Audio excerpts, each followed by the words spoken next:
Pause button.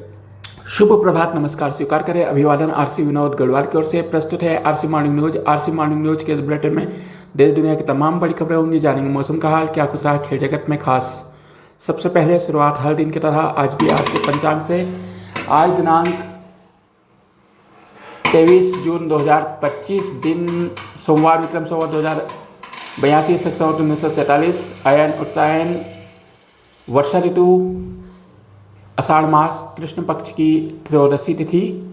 Rahu काल सुबह 7:44 से 9:02 तक। सोमवार का दिन बाबा भोलेनाथ का दिन। भोलेनाथ की कृपा से यह दिवस हम सभी के लिए मंगलकारी, हितकारी, शुभकारी प्रयासों से भरा रहे, यही हमारी कामना है। आरसी सुविचार: योजना बनाए बिना लक्ष्य की प्राप्ति नहीं की जा सकती है। समय हो गया है उन तमाम बड़ी खबरों को जानने का जो दिन भर रही सुर्खियों में। भारतीय विमानन कंपनियों को नियंत्रित करने वाली डीजीसीए ने इंडियन एयरलाइंस को चेतावनी दी है। डीजीसीए ने कहा कि यदि एयर इंडिया कंपनी ठीक से कार्य नहीं करती है तो उसका लाइसेंस रद्द कर दिया जाएगा। पायलटों की निगरानी, फ्लाइट शेड्यूल ना करने के चलते यह चेतावनी दी गई है, जिसके बाद एयर इंडिया ने सिंगापुर की 2 फ्लाइट सस्पेंड कर दी है। साथ ही 19 घरेलू उड़ानों में भी कमी की है। यह अस्थायी है। लगातार अहमदाबाद विमान दुर्घटना के बाद डीजीसीए विमानन कंपनियों पर कड़ी नजर रख रहा है। इधर पहलगाम आतंकी हमले के 2 महीनों बाद नेशनल इन्वेस्टिगेशन एजेंसी एनआईए ने पहलगाम आतंकियों को पनाह देने वाले 2 लोगों को गिरफ्तार किया है। ये दोनों ही स्थानीय हैं। बताया जा रहा है कि हिल के पास एक झोपड़ी में उन्हें रखा गया था। उनके खाने पीने एवं अन्य सुविधाओं की व्यवस्था भी इन्होंने ही की थी। इनके नाम परवेज अहमद और वसीर अहमद जुथेर है। पुलिस को दी जानकारी में इन्होंने बताया कि ये आतंकी पाकिस्तान के थे। हालांकि इनके नामों का खुलासा अभी नहीं किया गया है। एनआईए इनसे लगातार पूछताछ कर रही है। वहीं केंद्रीय गृह मंत्री अमित शाह कल छत्तीसगढ़ दौरे पर पहुंचे। उन्होंने कहा, बारिश में भी नक्सलियों के विरुद्ध कार्रवाई नहीं रुकेगी। हम किसी भी प्रकार की बातचीत नहीं करेंगे। रायपुर में उन्होंने एफएससी कार्यालय का उद्घाटन भी किया।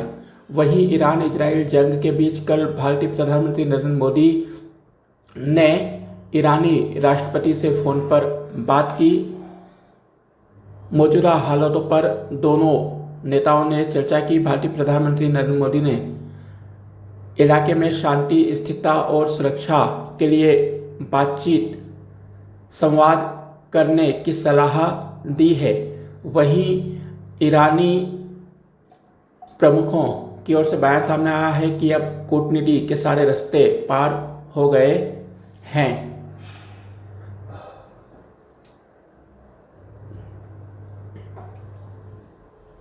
लगातार इजराइल ईरान जंग भीषण हो रही है। वहीं मध्य प्रदेश के भोपाल में कल एक कार अनियंत्रित होकर पलट गई।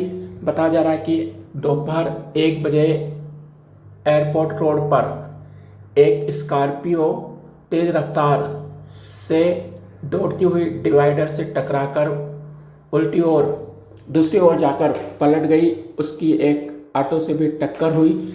हादसे में 2 लोगों की मौत हो गई। वहीं 2 गंभीर रूप से घायल हैं।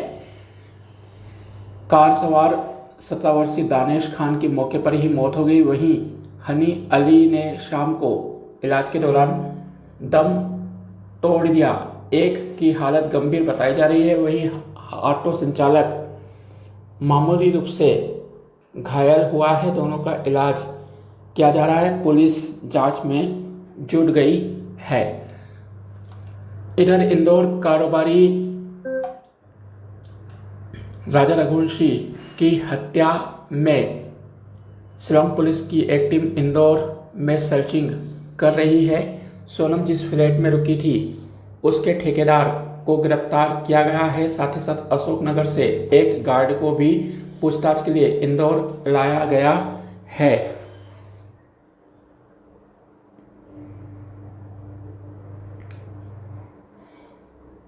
वहीं ईरान पर हो रहे इजरायली हमलों के बाद ईरानी संसद ने तेल एवं गैस सप्लाई करने वाली जगह को बंद करने पर मोहर लगा दी है। हालांकि सुपर नेशनल की अंतिम मोहर लगना बाकी है। केंद्रीय पेट्रोलियम मंत्री हरदीप सिंह पुरी का बयान सामने आया है। उन्होंने कहा कि भारत में किसी भी प्रकार का तेल संकट नहीं है।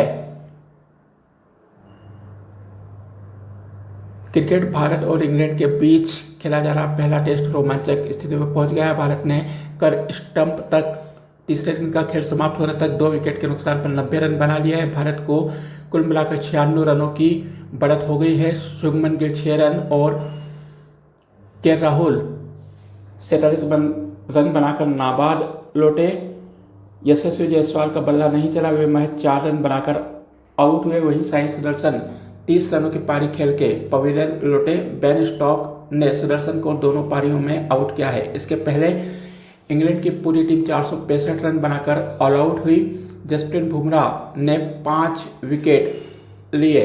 भारत को पहली पारी के आधार पर 6 रनों की बढ़त मिली है। रन संख्या इस प्रकार: भारत पहली पारी 471 रन, दूसरी पारी 2 विकेट 90 रन, इंग्लैंड 465 रन। वही भारतीय क्रिकेट टीम के पूर्व कप्तान और बीसीसीआई अध्यक्ष सौरव गांगुली ने भारतीय क्रिकेट टीम का कोच बनने की इच्छा जाहिर की है। पीटीआई को दिए गए इंटरव्यू में सौरव गांगुली ने कहा कि अभी मैं 50 वर्ष का हूं और मैं भारतीय क्रिकेट टीम का कोच बनने के लिए अब पूरी तरह से तैयार हूं। राजनीति में जाने पर उन्होंने सिरे से इनकार कर दिया। आपको बता दें 2000 से 2005 तक सौरव गांगुली भारतीय टीम के कप्तान रहे हैं। वे 2015 से 2019 तक बंगाल क्रिकेट एसोसिएशन के अध्यक्ष रहे। 2019 से 2022 तक वे भारतीय क्रिकेट कंट्रोल बोर्ड के अध्यक्ष रह चुके हैं। उन्होंने मौजूदा कोच गौतम गंभीर की कोचिंग पर भी खुलकर बातें रखी हैं। मौसम: देश के 4 राज्यों को छोड़कर मानसून सभी राज्यों में पहुंच गया है। राजस्थान में मानसूनी बारिश से जनजीवन अस्त व्यस्त हो गया है। राजस्थान की कई नदियां उफान पर है। इधर सिरोही जिले में दिल्ली गुजरात हाईवे पर पानी भर गया है, जिसके कारण यातायात बाधित हो रहा है। वहीं मध्य प्रदेश के चित्रकूट में बाढ़ जैसे हालत बने हुए हैं। मध्य प्रदेश के सभी जिलों में कल रिमझिम और कहीं कहीं तेज बारिश का दौर जारी रहा। वही 48 घंटों में दिल्ली, हरियाणा, पंजाब और चंडीगढ़ में मानसून पहुंचने की संभावना व्यक्त की है। आज मध्य प्रदेश के सभी जिलों में रिमझिम और भारी बारिश की चेतावनी दी गई है। इजराइल ईरान जंग भीषण होती जा रही है। इजराइल ने ईरान के 3 शहरों पर हमले किए हैं।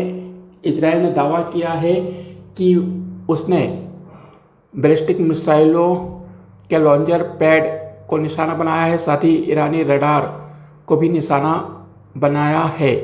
इधर अमेरिका के कल किए गए ईरान हमले की दुनिया में निंदा हो रही है। संयुक्त राष्ट्र सुरक्षा परिषद में रूस और चीन ने तत्काल युद्ध विराम का प्रस्ताव रखा है।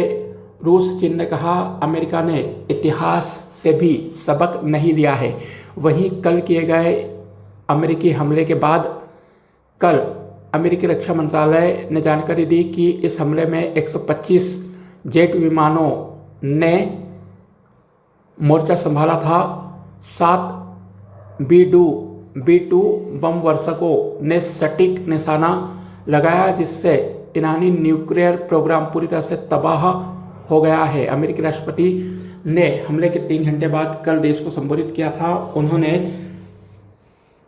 ईरान को शांति कायम करने के लिए कहा, अन्यथा और बड़े हमले की धमकी दी थी। ईरान इजराइल जंग से पूरी दुनिया चिंतित होती जा रही है। संयुक्त राष्ट्र संघ की सुरक्षा परिषद में तत्काल बैठक बुलाए जाने की भी मांग हो रही है। वहीं महासचिव ने कहा है कि अमेरिकी एंट्री से यह जंग खतरनाक मोड़ पर पहुंच गई है। समाचारों वक्त हो गया है उन तमाम बड़ी खबरों को जानने का जिन पर रहेगी हमारी नज़र। आज 4 राज्यों की 5 विधानसभा उपचुनाव के परिणाम आएंगे। इनमें 2 गुजरात, 1 केरल, पश्चिम बंगाल और पंजाब की सीटें शामिल हैं। केंद्रीय गृह मंत्री अमित शाह आज वाराणसी दौरे पर जाएंगे, जहां पर वे सेंट्रल जोनल काउंसिल की बैठक में भाग लेंगे। उत्तर प्रदेश, उत्तराखंड, छत्तीसगढ़, मध्य प्रदेश के मुख्यमंत्री शामिल होंगे।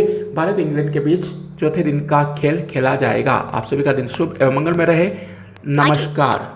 Stop button, pause button, pause, stop button.